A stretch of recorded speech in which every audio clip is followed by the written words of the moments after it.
Breaking news. BRS మాజీ MLA Balka సుమన్ను పోలీసులు arrest చేసిన విషయం తెలిసిందే.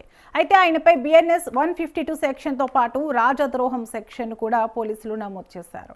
బాల్క సుమన్ను నాంపల్లి పోలీసులు శనివారం అరెస్టు చేశారు. జూన్ 26న తెలంగాణ భవన్లో జరిగిన TBGKS సమావేశంలో పాల్గొన్న బాల్క సుమన్ ప్రభుత్వ ఆస్తుల విధ్వంసానికి కేడర్ను రెచ్చగొట్టిన సంగతి తెలిసిందే.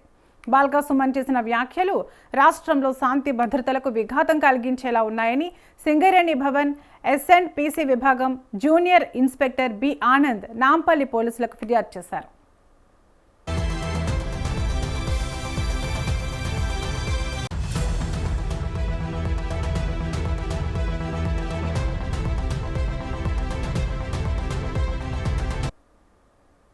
ఇక ఇదే అంశంపై మరింత సమాచారం మా ప్రతినిధి ప్రభాకర్ అందిస్తారు. ప్రభాకర్, రాజద్రోహం కేసుపై బీఆర్ఎస్ ఎలా స్పందిస్తుంది? తరంగిణి, బాల్క సుమన్ అరెస్ట్ విషయంలో కీలక మలుపు తిప్పిందని చెప్పుకోవచ్చు. ఈ కేసుకు సంబంధించి ఏదైతే రాజద్రోహంకు సంబంధించిన కేసులో చేర్చినటువంటి అంశం కనిపిస్తూ ఉంది. 124A కింద రాజద్రోహం కింద పిలుస్తారని చెప్పి మనకి ఆ చట్టం చెప్తా ఉన్నది. అయితే IPCకి సంబంధించిన 1860లో అమల్లోకి వస్తే రాజద్రోహం 124A నిబంధనల మరో 10 ఏళ్ల తర్వాత కూడా ఇది చేర్చినటువంటి సందర్భం కనిపించింది ఈ సెక్షన్కి సంబంధించి.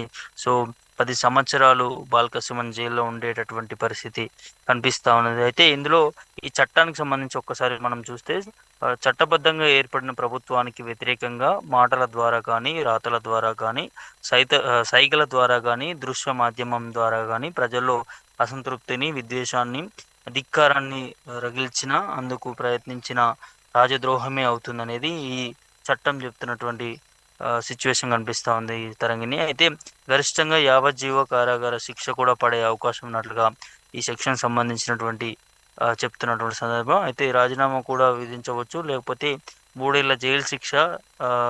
అదే కేవలం అదే కాకుండా రాజీనామాతో పాటు అంటే వివిధ అంటే పార్టీ నుంచి సస్పెండ్లు కావచ్చు, తను ఎక్కడ కూడా ఏ కంటెస్టెడ్ ఎమ్మెల్యే కూడా పోటీ చేయకుండా ఉండేటటువంటి సెక్షన్లు ఇందులో ఉన్నాయనేది ఈ సెక్షన్లు చెప్తున్నటువంటి పరిస్థితి కనిపిస్తూ ఉంది. అయితే ప్రభుత్వ ఉద్యోగానికి కూడా దరఖాస్తు చేసుకోవడానికి అనర్హులు పాస్పోర్టు ఇవ్వరు, పిలిచినప్పుడల్లా కోర్టులో హాజరు కావాల్సినటువంటి సందర్భం ఉంది. అయితే ఈ సెక్షన్ని 1870 నుంచి బ్రిటిష్ ప్రభుత్వం అమలు చేస్తుందనేది వినిపిస్తూ ఉంది. ఆ వార్తల్లో ఈ సెక్షన్ కింద ప్రవాస శిక్షను కూడా విధించేవారు అప్పుడు ఆ సిచ్యువేషన్లో. అయితే బాల గంగాధర తిలక్ను కూడా బర్మాలోని మాండాలే జైలుకు ఈ సెక్షన్ కింద పంపించినటువంటి సందర్భం కనిపించింది. అయితే మహాత్మా గాంధీతో పాటు స్వతంత్ర పోరాటంలో పాల్గొన్న అనేక మందిని శిక్షించేందుకు ఈ సెక్షన్ బ్రిటిష్ ప్రభుత్వం దీన్ని ప్రయోగించిందనేది. అంటే రాజద్రోహం అంటే ఇట్లాంటి సెక్షన్ గతంలో ఏవైతే జరిగాయో అవన్నీ కూడా ఇప్పుడు మనం ఒక్కసారి చూస్తే చాలా అరుదైనటువంటి సెక్షన్. ఇది చాలా వరకు చాలా తక్కువ రేర్ పర్సన్స్ మీద పడే పరిస్థితి ఉంటుంది. అట్లాంటి బాల్క సుమన్ మీద పడిందంటే చాలా డేంజర్లో ఉందని చెప్పుకోవచ్చు బీఆర్ఎస్ పట్టు అంతా కూడా. ఇంకా ఈ సెక్షన్లకు సంబంధించి కూడా స్వతంత్ర తర్వాత కూడా సవరించిన రూపంలో సెక్షన్ 124A కింద రాజద్రోహం నేరాన్ని కొనసాగిస్తూనే ఉన్నారు. అయితే 1958లో వాక్ స్వాతంత్ర్యానికి సెక్షన్ 124A అడ్డుకట్ట వేస్తుందని భావించిన అలహాబాద్ హైకోర్టు పూర్తి బెంచ్ దాన్ని కొట్టివేసింది. రానందనన్ వర్సన్ స్టేట్ ఆఫ్ యూపీ కేసులో కూడా హైకోర్టు చెబుతూ అది రాజ్యాంగ వ్యతిరేకమని తెలిపింది. అయితే పంజాబ్ హైకోర్టు కూడా Tara Singh versus state of Punjab కేసులో కూడా సెక్షన్ 124ను కొట్టివేసింది. ఈ 2 కేసులపై Kedarnath Singh versus state of BRS case సందర్భంగా సుప్రీంకోర్టు విచారిస్తూ హైకోర్టులో తీర్పును పక్కన పెట్టింది. అంటే సెక్షన్ 124A రాజ్యాంగపరంగా చెల్లుతుందని, అయితే అదొక మినహాయింపు మాత్రమేనని తెలిపింది. అయితే రాజ్యద్రోహ నేరాన్ని దుర్వినియోగం చేయకుండా అడ్డుకట్ట వేసింది. కేవలం ప్రభుత్వాన్ని విమర్శించడం రాజద్రోహం నేరం కాదని స్పష్టం చేసింది. అంటే గతంలో రికార్డు చూస్తే ఈ కేసులకు సంబంధించి కూడా ఎవరు కూడా దీని నుంచి బయటపడ్డటువంటి పరిస్థితులు మనకి కనిపించలేదు. అయితే ఇటీవల కేసులకు సంబంధించి కూడా బెంగళూరుకు చెందిన 23 సంవత్సరాల పర్యావరణ కార్యకర్త దిశా రవికి సంబంధించి సాగు చట్టాలపై రైతుల నిరసన ప్రదర్శనకు సంబంధించి ఒక టూల్ కిట్ను సోషల్ మీడియాలో పంచిపెట్టినందుకు 2020 ఫిబ్రవరి 13న ఢిల్లీ పోలీసులు అరెస్ట్ చేసి రాజద్రోహం కేసు కింద నమోదు చేసినటువంటి పరిస్థితి కనిపించింది. దాంతోపాటు వాట్సాప్ గ్రూపును కూడా ఆ, ఏర్పరచడం కానీ టూల్ కిట్లను రూపొందించడం కానీ నేరం కాదని ఢిల్లీ కోర్టు ప్రకటించింది. ఆమెకు బెయిల్ ఇచ్చింది. ఎర్రకోట వద్ద నిరసనలు తెలిపిన అనేక మందిపై కూడా సెక్షన్ 124A కింద కేసులు మోపారు. అంటే ఇట్లాంటి కఠినమైనటువంటి శిక్షలు పడే అవకాశం ఉంటుంది. దాని నేపథ్యం కూడా ఇటు చట్టాలు కూడా చూస్తా అనేది వినిపిస్తూ ఉన్నది. ఈ కేసులకు సంబంధించి గత రికార్డులు అన్నీ చూస్తూ ఉంటే కూడా ఎక్కడైనా కూడా ప్రభుత్వానికి సంబంధించి కావచ్చు, ప్రజలను రెచ్చగొట్టే విధంగా హింసకు దారితీసే విధంగా తను చేసినటువంటి వ్యాఖ్యలు ఏవైతే ఉన్నాయో అవి దానివల్ల ఇప్పుడు ఆ సెక్షన్లకు సంబంధించి రాజద్రోహం కేసు సెక్షన్ 124A కింద మరి చేరుస్తూ బాలకృష్ణన్ మీద పడ్డటువంటి పరిస్థితి కనిపిస్తూ ఉంది. బీఆర్ఎస్ పార్టీకి కోలుకోలేని దెబ్బ అని చెప్పుకోవచ్చు. ఇది ఖచ్చితంగా పార్టీ అధికారంలోకి వస్తుందని ఎన్నో ఆశలతో ఉన్నటువంటి పార్టీ వాళ్ళ బాలకృష్ణన్ వల్ల కొంత చేదు అనుభవం కలుగుతుందని చెప్పుకోవచ్చు. తను 10 సంవత్సరాలు కూడా అంటే దీంట్లో ఎక్కడా కూడా మనకి బెయిల్ అనేది వినిపిస్తా ఉన్నది. చూడాలి మరి బాలకృష్ణన్ కేసు ఎటు మలుపు తిప్పుతుంది ఏంటనేది కూడా ఇటు బీఆర్ఎస్ పార్టీకి మాత్రం కోలుకోలేని దెబ్బని వినిపిస్తా ఉంది. ఖచ్చితంగా తను చేసినటువంటి వ్యాఖ్యలు అవన్నీ కూడా ఇప్పుడు దుమారం చెప్తా ఉన్నాయి. మరి ఎందుకు చేయాల్సి వచ్చిన వ్యాఖ్యలు అనే దాని మీద కూడా చర్చ నడుస్తూ ఉంది. ఎందుకంటే ఇవాళ మిలిటెంట్ ఉద్యమాలు చేయాలంటూ, రైళ్లను కోసేయాలంటూ, అదేవిధంగా సింగరేణి భవన్ని తగలబెట్టాలంటూ పోతే ఏముంది 4 రోజులు జైలుకు పోయి వస్తామనే దాని మీద అంటే చట్టాలని పోలీసులు అంటే ఎంత భయం లేకుండా బాలకృష్ణన్ చేసిన వ్యాఖ్యలు ఇది. బాలకృష్ణన్ మీద యాక్షన్ తీసుకోకపోతే ఇంకా మిగతా వాళ్ళు కూడా ఇదే విధంగా నోరు జారుతారు, ఇదే విధంగా వ్యవహరిస్తారు. కాబట్టి ఖచ్చితంగా దీని మీద సీరియస్ యాక్షన్ తీసుకోవాలంటూ కూడా ముఖ్యమంత్రి రేవంత్ రెడ్డి సంబంధిత పోలీసులకు కూడా సూచనలు జారీ చేసినట్టుగా తెలిసింది. ఆ నేపథ్యంలోనే బాలకృష్ణన్ తెలంగాణ భవన్ నుంచి అరెస్ట్ చేసి ఇటు నాంపల్లిలో కోర్టుకు సంబంధించి ప్రవేశపెట్టారు. అక్కడ తనకి 14 రోజుల రిమాండ్ విధించినటువంటి సందర్భం కనిపిస్తూ ఉంది. ఈ 14 రోజుల తర్వాత కూడా తనకి 3 సంవత్సరాల వరకు కూడా జైలు శిక్ష పడే అవకాశం ఉంది. ఆ నేపథ్యంలోనే ఇప్పుడు ఈ రాజ్య యోగం కింద దీని కింద పడ్డటువంటి పరిస్థితి కనిపిస్తూ ఉంది. 124A ఏదైతే ఉందో దాని కింద పడినటువంటి పరిస్థితి కనిపిస్తుంది. దీనివల్ల బాలకృష్ణన్ బయటకు వచ్చుడు కష్టమే, బెయిల్ కూడా వచ్చుడు కష్టమే అనే దాన్ని చాలా గట్టిగా వినిపిస్తూ ఉంటారని చూడాలి. ఇది నిజంగా ఇంకా వేరే వాళ్ళు ఎవరైనా కూడా ఇట్లాంటి వ్యాఖ్యలు చేయకుండా ఒక గుణపాఠం లాగా అవుతుందంటూ కూడా కొంతమంది దీని మీద మాట్లాడుతున్న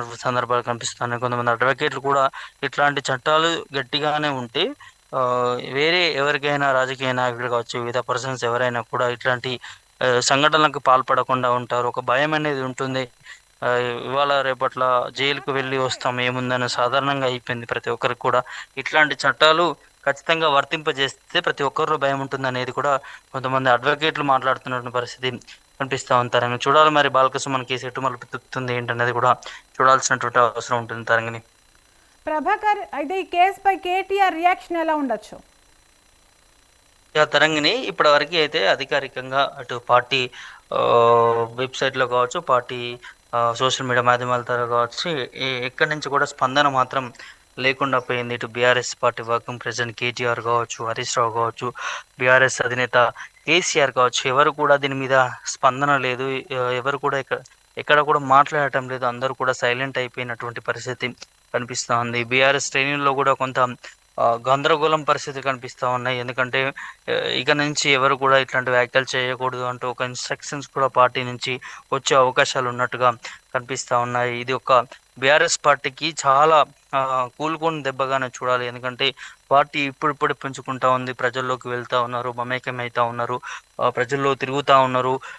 ప్రభుత్వానికి సంబంధించి పనుల్లో కావచ్చు, సంక్షేమ పథకాల్లో కావచ్చు, చేస్తున్నటువంటి అభివృద్ధి విషయంలో కూడా ఎప్పటికప్పుడు ఎండ కడుతూ ప్రజల్లో ఉంటూ పార్టీ ప్రతిపక్ష పార్టీగా అంతో కొంత కాస్త కూస్తూ కొద్ది రోజుల నుంచి కొంత పార్టీకి పేరు వస్తుంది, బీఆర్ఎస్ పార్టీ ప్రజల్లో ఉంటుంది అనే దాని మీద పేరు వస్తున్నటువంటి సందర్భంలో మొన్న మన్నే క్రిషాంక్ చేసినటువంటి పోస్టులు కావచ్చు, వ్యాఖ్యలు కావచ్చు, వాళ్ళ బాలకృష్ణ చేసినటువంటి వ్యాఖ్యలు కావచ్చు, గతంలో కూడా కేతనపల్లి మున్సిపాలిటీ ఎన్నికలకు సంబంధించి కూడా మంత్రి వివేక్ వాహనాన్ని కూడా దాడి చేపించే విధంగా దాడులకు పాల్పడినటువంటి సందర్భం, అప్పుడు కూడా తన మీద కేసు నమోదైంది. ఇప్పుడు కూడా చేసినటువంటి వ్యాఖ్యల మీద కూడా కేసు నమోదైంది. కానీ బాలకృష్ణ ఇప్పటికి ఇంత అయినప్పటికీ కూడా తను ప్రభుత్వం కుట్రపూరితంగా ఇదంతా చేస్తా ఉంది. ప్రభుత్వాన్ని ప్రశ్నించినందుకే నా మీద అక్కసు వెలగక్కింది. 15,000 కోట్ల కుంభకోణం జరిగిందని చెప్పినందుకు, ప్రశ్నించినందుకు నన్ను ఇవాళ అరెస్ట్ చేస్తుంది అనేది ఇంకా అపోజ్ చేస్తా ఉన్నాడు బాలకృష్ణ తప్ప తను చేసినటువంటి తప్పు మాత్రం ఒప్పుకోలేనటువంటి